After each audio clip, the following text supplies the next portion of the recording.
Okay, this is part 2 of test 2.2 review. Sorry I broke that up into 2 parts, but I didn't load that correctly, so it's okay. We'll just do it in 2 parts. And in this part, we're on number 6, and we're going to use long division to find the quotient when dividing. All right, so the first step is to write our problem in a division form, and then we're going to begin our long division. And I'm going to use my 3x as my divisor, and I'm going to start dividing. I'm going to divide 3x into 3x squared, and I know that the number or the variable I need to multiply times 3x to get 3x squared is just x. So I'm going to write my x up here, and then I'm going to begin to multiply. I'm going to multiply this x times my 3x, and I get 3x squared.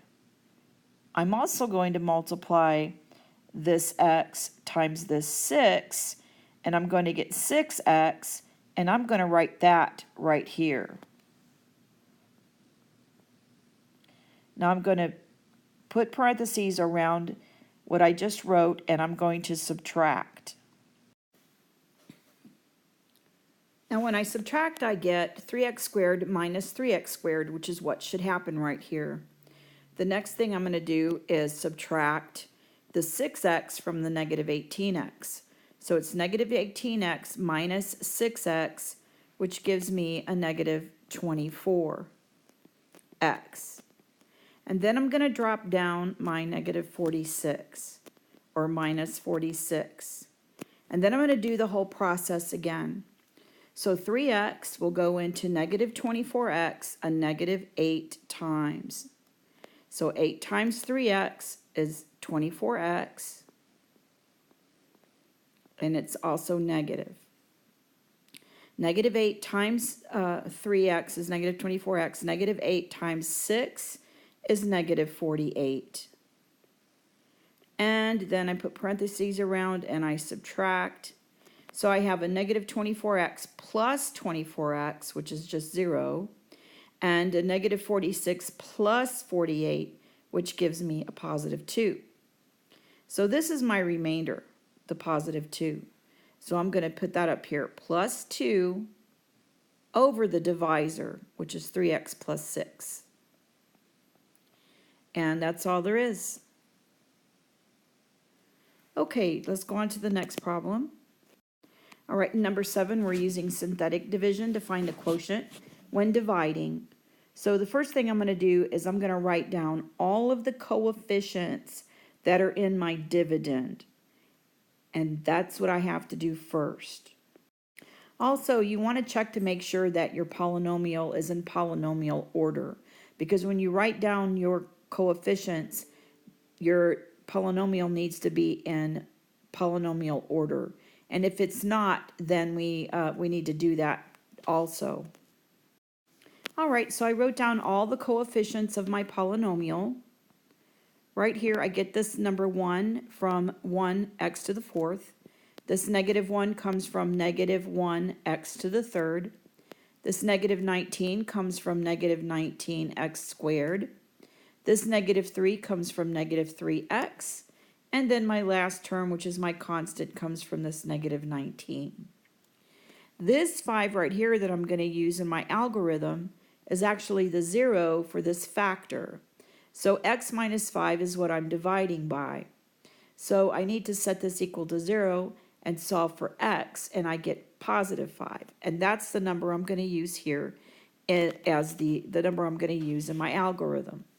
All right, so the first step is to bring down the 1, and then I'm going to multiply. 5 times 1 is 5, and I'm going to put that 5 right here, and then I'm going to add. Negative 1 plus 5 is 4, and then I do it again. 5 times 4, 20.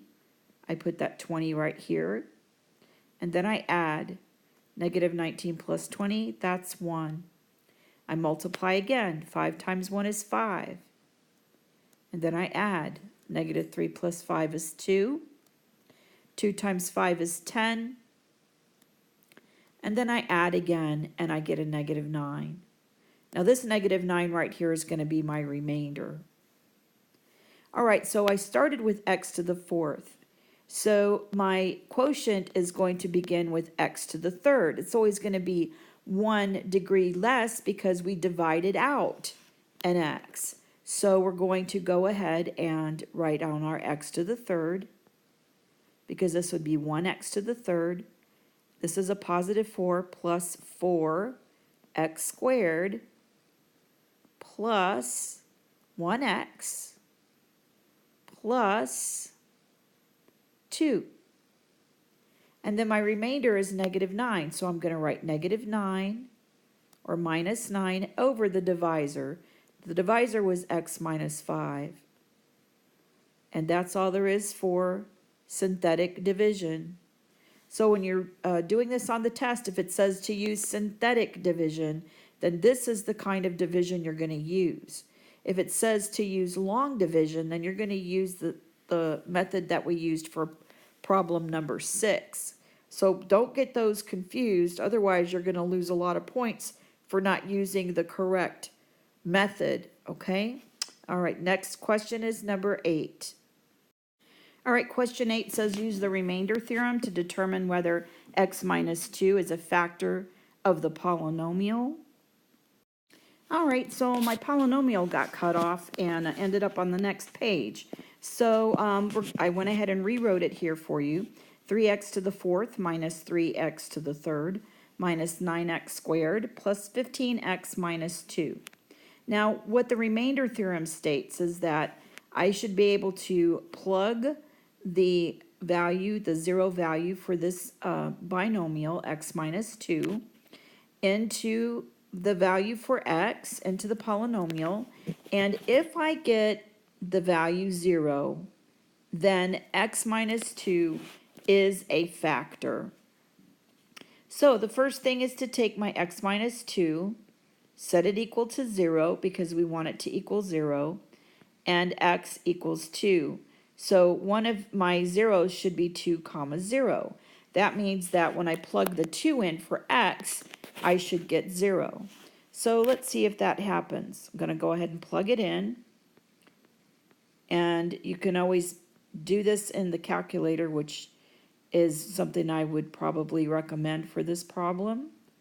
Just go ahead and put this in the calculator, but don't forget to use your parentheses because it is a rather long polynomial. And if you enter it wrong, you're going to get the wrong answer. So go ahead and pop that in the calculator and see what you get. Okay, so I get the value 16. Well, 16 is not 0. So this x minus 2, x minus 2 is not a factor.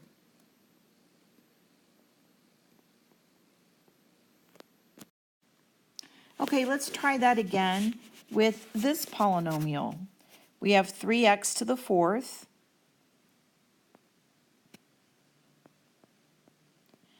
minus 3x cubed minus 9x squared plus 15x minus 2.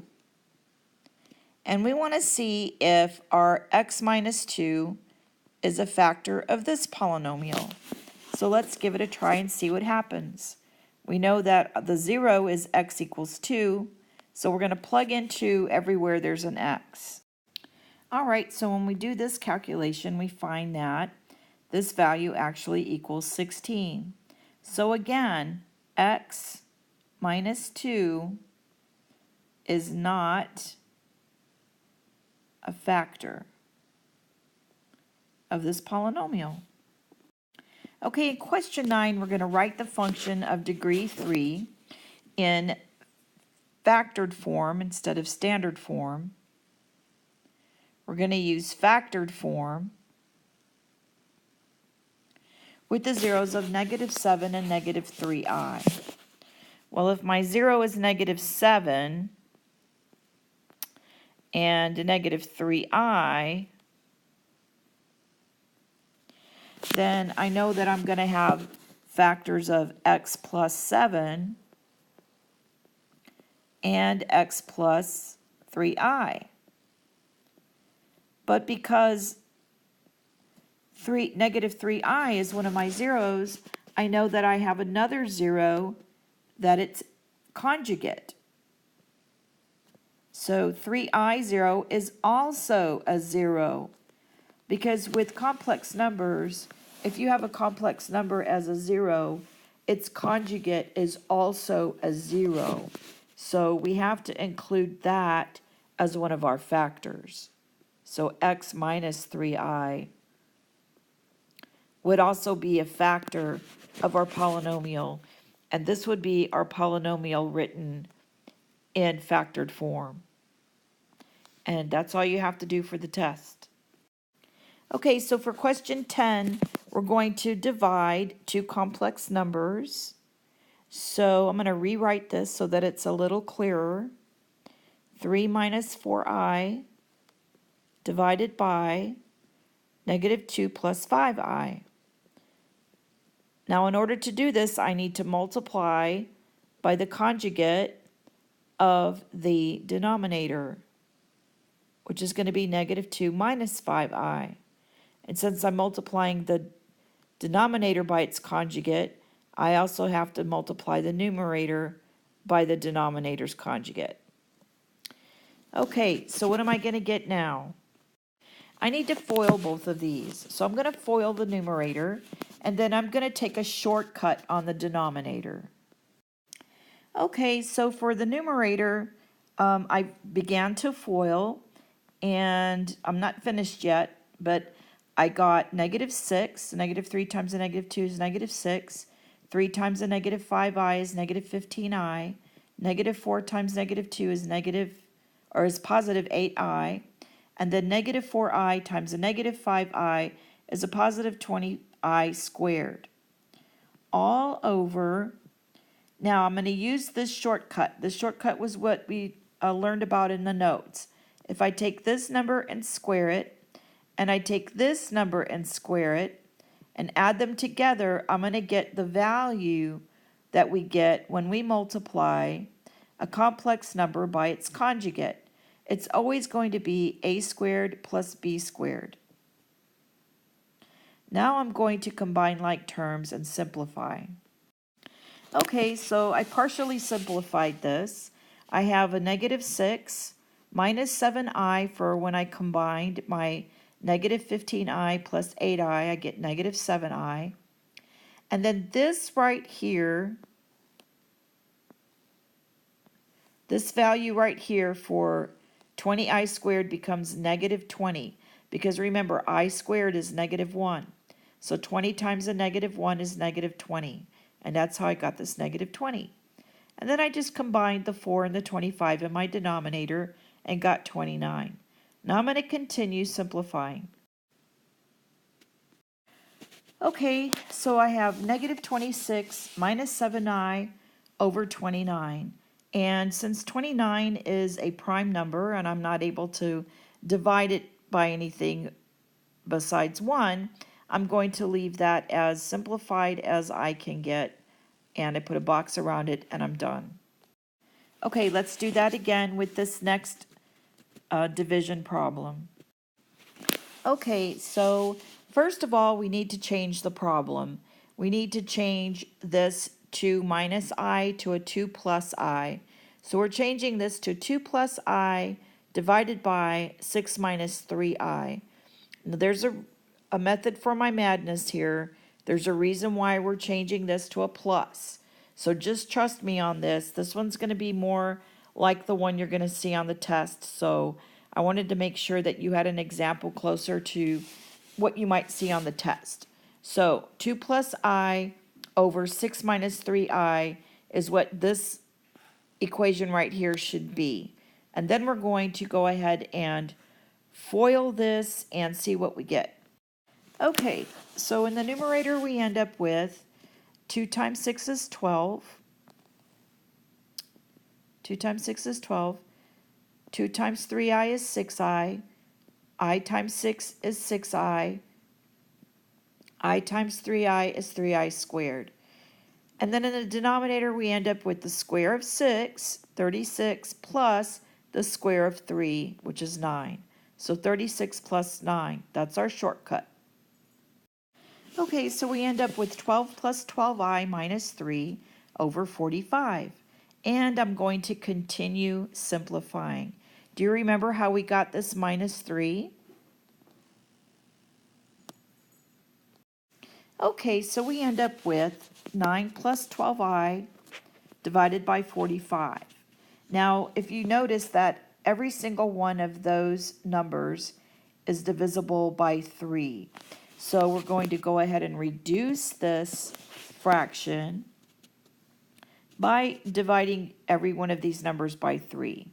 So 3 goes into 9 3 times, 3 goes into 12 4 times, and 3 goes into 45 15 times.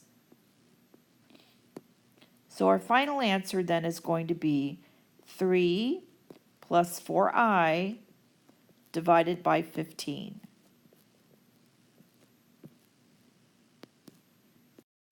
And that's the end of our review for test 2.2. Don't forget that this review is in 2 parts, part 1 and part 2. So make sure you watch both parts. And we wish you a lot of luck on your test Tuesday. And we hope that you all get hundreds.